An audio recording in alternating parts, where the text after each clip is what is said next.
Happy Groundhog Day. This is a study of animals of the Bible. This is about pigs.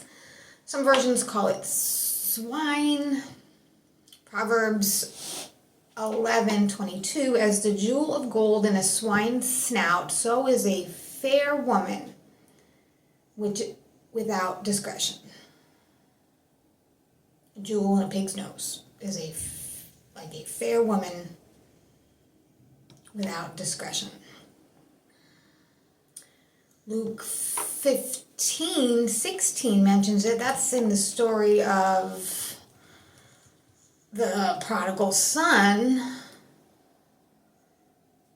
When he had spent everything and a severe famine arose in the country and he began to be in need, he went and hired himself out to one of the citizens of that country, who sent him into his field to work feeding the pigs, and he was longing to be fed with the pods that the pigs were eating, but no one gave him anything.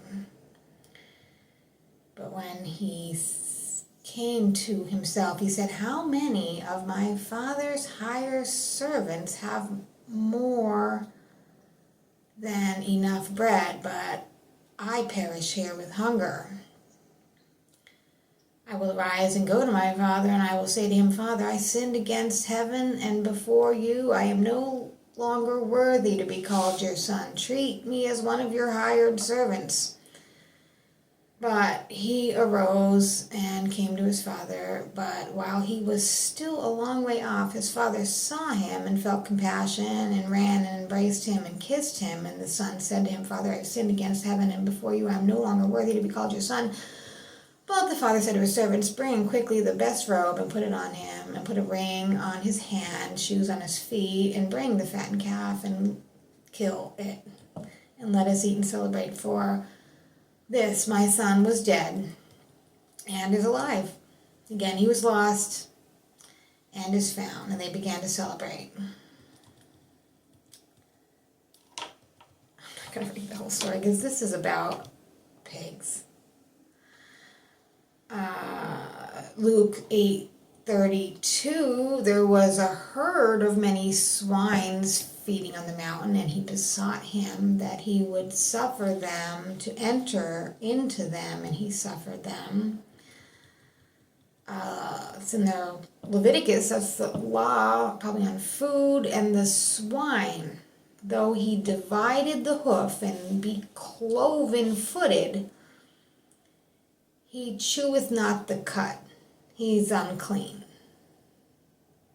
Deuteronomy 14 says the same thing. That was Leviticus 11:7, and Deuteronomy 14:8. The swine, because he divideth the hoof, yet cheweth not the cud, he's unclean to you. He shall not be eaten, nor touch their dead carcass. Don't even touch it.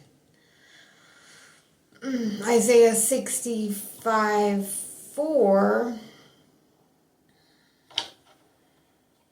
which remain among the graves and lodge in the monuments and eat swine's flesh. The broth of abominable things is in their vessels. Isaiah 66:3, he that killeth an ox is as if he slew a man. He that sacrificed a lamb as if he cut off a dog's neck. He that offered an oblation as if he offered swine's blood. He that burneth incense as if he blessed an idol. Yeah, they have chosen their own ways, their own soul delighteth in their abominations.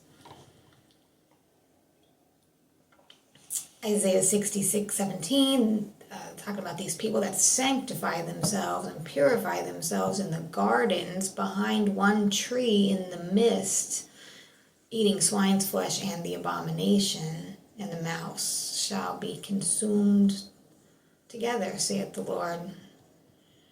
Matthew 7:6, give not that which is holy unto the dogs, neither cast your pearls before swine, lest ye trample them under their feet and turn again and rend you.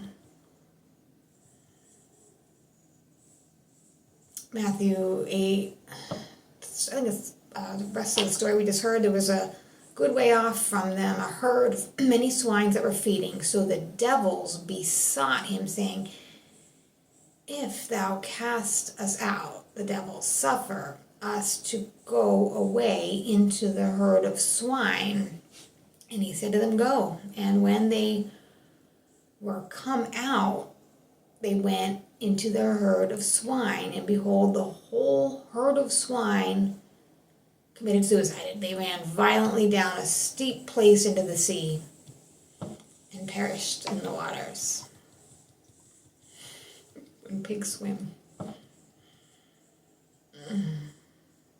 That same story is also told in Mark 5. That's why they call it the synoptic gospels, because that's like similar. Luke tells it too. Cloven, talking about these hooves of these pigs.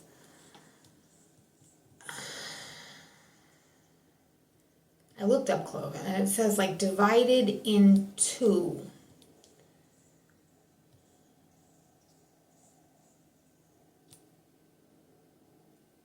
Now whatever parteth the hoof and is cloven-footed and cheweth the cud among the beasts, that you shall eat. So you can eat the cloven-footed, and cloven means divided in two. And also in Acts 2:13, there appeared unto them cloven tongues like fire. I think that was like Pentecost, and it sat upon each of them.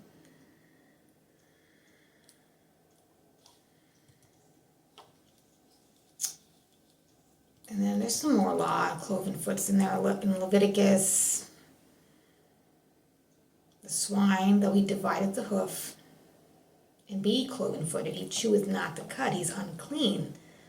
The carcasses of every beast which divideth the hoof, and is not cloven-footed, nor cheweth the cud, are unclean to you, and every one that toucheth them shall be unclean. That was Deuteronomy, I'm sorry, that was Leviticus 11:26. Deuteronomy 14:4 says, nevertheless ye shall not eat of them that chew the cud, or of them that divide the cloven hoof, as the camel, the hare, and the coney. They chew the cud, but they divide not the hoof. Therefore they are unclean to you. And, I think the whole law is to teach the difference between what's clean and unclean. I'm just not sure if this still applies.